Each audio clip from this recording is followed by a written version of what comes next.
Hey guys, and welcome to part 9 of Let's Play Pokemon SoulSilver. In the last part we took on the gym leader, got the gym badge, made a girl cry. It was a great day for 8-year-old boys everywhere, and we started off doing some trainer battles, so I think we're going to do a bit of that for the beginning of this part at least. Straight away I have to apologise if my voice is a bit messed up. I'm a bit ill because it's the winter and it gets cold, and apparently that makes people ill like myself, so yeah, sorry if I got a bit of a cold, but I gotta get some recording done. Gotta get this part out to the good people. They need to see what happens next in this LP, so I'm not gonna sit around while I could be recording. Although I probably should be in bed, I'm a bit tired as well. But whatever, let's forget about that. We're taking on the police, because for some reason in this gen they introduced policemen fighting you for some reason. Like, I mean, I guess it's nice to see policemen at all in the Pokemon series, in the Pokemon world, because they're so rarely around. Like, even the anime had Officer Jenny and had her show up a lot, and that running gag. But in normal Pokemon games, no, not that many policemen, especially for how many criminals you end up fighting and the amount of super criminals that are about. It's usually like a 10-year-old boy and some old professor being like, hey, you should stop those criminals using your Pokemon. That would be a good idea. That's a smart idea. So here we are at a brand new, this is brand new to this game, and if you've watched my other LPs or Pokemon ones, you know that I don't like the extra stuff that they add from like the 3rd generation onwards.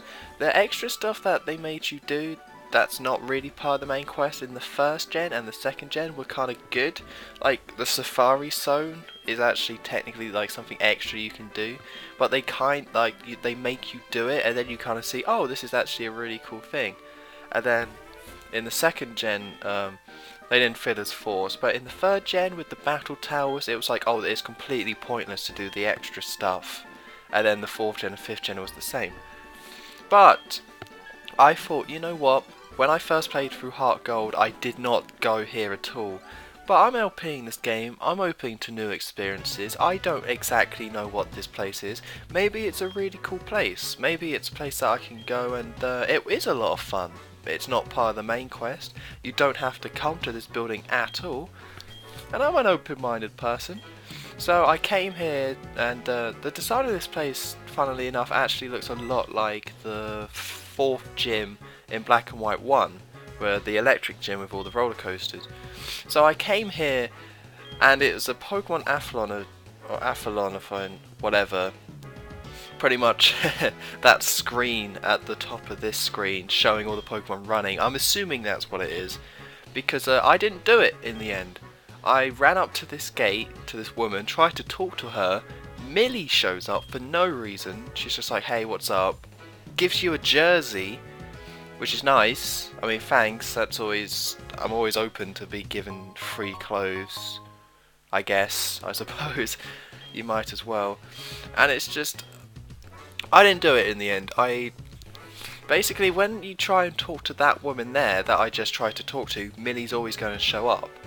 So I didn't go back and talk to her. Instead I walked around and explored this place a bit more and talked to these extra women, or nurse joys. I don't think they are nurse joys, and they all said something really useless and just made it seem more complicated than it needed to be. And okay, here's the thing. When I play on an emulator, there's lag. It just lags half the time. So when I was in this place, it was horrendously lagging. So even though I actually spend in this part like 4 or 5 minutes in this place seeing what it is, it was actually more like 20 minutes because of all the 3D effects or whatever. So I just got really frustrated, and I was like, well, how do I start? How do I do this event? I actually just want to do it. Obviously, looking back on this footage and looking at me playing this game, obviously I had to talk to that woman that I first approached in the beginning. But because I was in here for 20 minutes, I just got frustrated and said, forget about it, I'm not going to do it, I just can't be bothered. So if you were interested in what that place was, Good for you. I kind of was, but my interest had instantly depleted. I just wanted to... The Safari Zone in the first gen, it's one corridor, you walk along, he's like, in you go, pay some money, you're in the place. Not this stupid big building, the extra rooms and all the different people where you have to get a data card. It's just... it probably isn't too bad, but then you have to have a jersey, like, for no reason the gym leader's like, oh, here's a jersey you need. And it's just, it's stupid. I tried to do the extra stuff, and maybe if I find something new later on in the game, I'll check that out instead. But yeah, I won't be doing the Pokeathlon because I got annoyed with it, because it should be instant. You know, you shouldn't have to mess around, I suppose. But one of the problems that the later generations had with the extra stuff was, like the Battle Dome, was that there was no real reason for you to do it. There was no reason for you to do it. In the first and second gen, it was kind of off the beaten path, and there felt like more of a reason for you to kind of go there and explore and see what it was. But with the third gen onwards, it was just like, why? Okay, there's a battle tower here, and I can do these specific sorts of battles, but why would I? I don't get XP from it. I guess I get real life experience. Real life experience playing this game, I suppose. There's that, but you don't get any great items from doing most of the stuff or the extra stuff. It's just there for its own sake. And of course it would have been a bit annoying if they integrated it as part of the main plot. Like, you kind of have to do it. But they could have done it in a smarter way. Like, in Black and White 2, they make you go and check out the Poker Theatre. And that wasn't smart, because they just force you to do the tutorial of it, and then you can leave. So that was dumb. But, anyway, I've gone on about the extra stuff long enough. One thing that's really cool about this game is how, you probably just saw it there, was when I used Cut, because I had York out who had Cut, it doesn't come up with that animation with him coming up across the screen. He actually just jumps in front of the tree and does it, which I thought was a really nice touch, and something that I was like, oh, that's kind of cool. It kind of helps with the whole, you know, you and your journey or you and your Pokemon on this big journey to get all the gym badges, or stop Team Rocket, or please Professor Oak by catching, or whatever you're doing. You know, it does kind of help. And it made me think how it's odd that this feature is only available in this game, that your Pokemon can follow behind you. That seems like an odd choice, because obviously there's so many Pokemon you could trade to this game and have in your team. At this point there must have been at least like 450, 500, maybe more, I'm not too sure, because I think the 5th gen added in like 150 again. So obviously they had to animate and create sprites for every single Pokemon that existed in this game, so you could have it behind you, and that's a lot of sprites and all that. So I don't know why they didn't then, after doing all this work, kind of like maybe reuse them for the 5th gen or something like that. I know in the 5th gen there was all brand new Pokemon, so maybe that's why they didn't.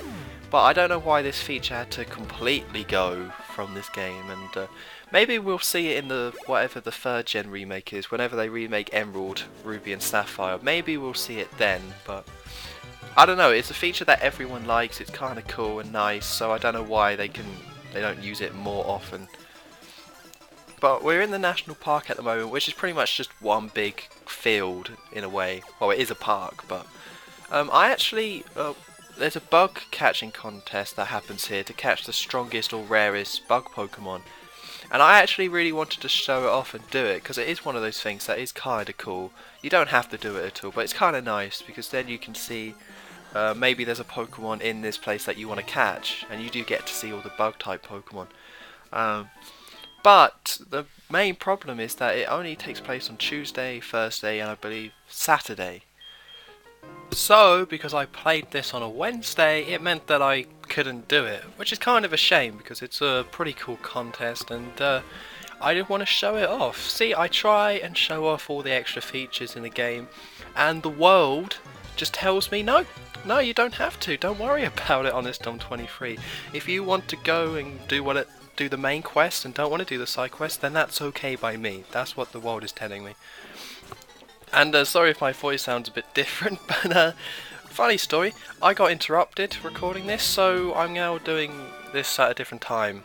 So, yeah, my bad. That's the good thing about LPs. It's not about being professional, or I don't think it is anyway. If you can show me a professional LP that's actually really good and interesting, then I would like to see them. So I think that would be pretty interesting. So yeah, so we're still continuing along this route, taking out trainers, all that kind of stuff. But we come to a weird looking tree. This is the reason why we needed the squirt bottle back in Goldenrod, is to get rid of this thing. So that's the way they stop you from getting to the next city, because you can't get the squirt bottle without the gym badge. So definitely one of the odder ways to get to the next city, or from them stopping you from progressing too far ahead. And the interesting thing about this crossroads, well, it's not interesting, but it's actually pretty smartly designed, or I like the design, where if you go right here, we're about to head up, but if you go right, that's Violet City over there. So pretty much what we've done, we've gone to Violet City, headed south, went to Asilius Town, and then came back up and round again to Goldenrod, and now we're heading back up, so we're kind of like almost at Violet City. So if you want to go back there for whatever reason, you can just go right now and check that place out again and be like, oh, the monks are still annoyed because I beat them all up, and there's still nothing interesting to do here. I think I'll just continue. But here we go, here's an odd Pokemon, Sudowoodo. Now, this is just in the way, and you don't have to catch it. I caught it just as a principle thing, because this is the only one in the game. Even in this generation, the only way to get it is either by trading or catching it now. So if you accidentally kill it and you really wanted this Pokemon, then you would have to reload a save or something like that, or start the whole adventure again if you're really that passionate about it. But yeah, I'm not going to be using it because for some reason, I don't know why, but they decided to make Sudowoodo a rock type. Now, the only logic I can think of that, because the odd thing is that it's a tree Pokemon. It's a Pokemon that pretends to be a tree, even though it has an eyes and a mouth, so that kind of gives it away. So my only logic can be, okay, so you have grass and a tree that grows from the ground, and then the tree is made out of wood, and wood is tough and hard, like rock, so it's a rock type. Really, I think the real reason is that there's a lot of grass types in this game, and ground types probably, so it was just easier to make it a rock type, so they could say, hey, we got more rock types in this generation now. I think that's the real logic behind it. But it would make more sense to have it either be a grass type, because even though it's called grass type, you think leaf and nature, that's what you think. You don't think grass in the ground that cattle eat, or whatever, or daisies. You think like leaves and trees and whatever, that's what you think of, so it would make sense. And then it would make sense if it was a ground type, because trees grow in the ground. That would kind of make sense, but it's definitely an odd choice that it's rock type. I don't know. Either way, it's a good Pokemon if you do want a rock type, but I won't be using it because it's not amazing, and also I have E-Rock, so. But now we're doing a couple of double battles, which, the interesting thing about this is that these, I think, secretly, they've always wanted to do double battles, because those two twins that I just fought are there and are twins before.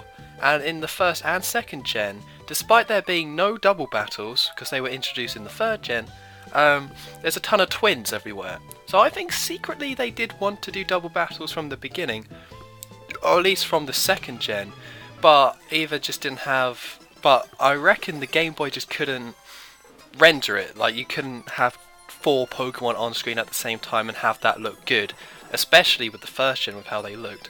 I reckon that's the logic behind it, because in the third gen that's when they introduced them, once they made the leap to the new system, the new Game Boy Advance, so they could actually have 4 Pokemon on screen and have that be cool. So I reckon they secretly did want double battles all along, I reckon anyway. But with double battles, this battle here is a good example of why people don't like them. Personally, I do like double battles and enjoy most of them, but this is a reason why people don't like them, because any Pokemon battle can drag on for ages. It can just take forever. You can get into a weird stalemate where it's going to take forever. But with double battles, I think that's more likely, especially with these two people, because they both have Clefables and Wigglytuffs, which are both normal types defensive, and I didn't have like a Mankey or anything like that, no fighting type. So these things are just really hench, and it just took forever to take them down. And there was very little chance they were going to take me down because their attacks were pretty weak. So this battle just went on and on and on. I sped this up like 400%, and this is how long it took. I mean, it only took so long because they had two each, and they had two of the exact same Pokemon, which was kind of an odd decision. I don't know what they were doing there, but either way, I sent out Hawkins and York, and of course they got the job done. I was never going to lose that battle, but yeah, with a battle like that, I can see why some people do hate double battles, because a lot of people do. I don't completely understand it, but I can kind of see where they're coming from. But enough about that, we're in the new city, and here's a familiar face. Well, probably not, because in the first gen he just looked like a generic person, but it's Bill! Bill, the most unnecessary character in most games, because you pretty much Bill is the guy that made the Pokemon storage system in the computer. Well, because you know, obviously you should know that you can store your Pokemon, but why create a whole character based around the fact that he made it? Like, why? Obviously they went Bill because of Bill Gates, who made Windows, so that's why it's called Bill. But it's just really unnecessary. Like, why not have another character called like Percy, and he's an architect that makes all the gyms? You see what you know what I mean? It's just kind of really needless that you would have a whole character, and really, in this game, it's completely pointless. Like, completely pointless for him to be in here at all, because really he's just like, oh, I'm a Goldenrod, and I'm the person that made the PC storage system. Well, anyway, with that, I'm going to, I think it's time to end off the part, so I'm going to deposit Sudowoodo, because I won't be putting him on my team, thanks to Bill, good guy. So, I've been Arsenal23, don't forget to like, comment and subscribe, and I will see you next time, where we will do some stuff in the new city.